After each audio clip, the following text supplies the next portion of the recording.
Penting jalan ini. Jangan jalan enggak apa-apa. Jalan aja.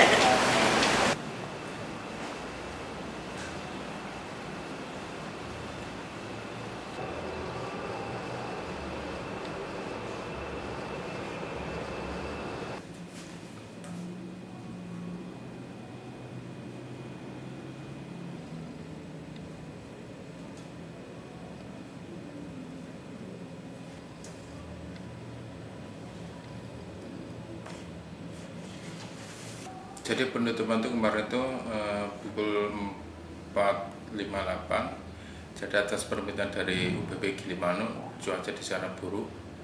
Jadi hujan deras disertai kabut sehingga untuk perjalanan kapal dari Ketapang Gilimanuk mengalami hambatan, yaitu pandangan antar kapal kurang jelas, sehingga atas permintaan dari inisiatif untuk keselamatan pelayaran untuk Gilimanuk mohon ditutup untuk sementara waktu.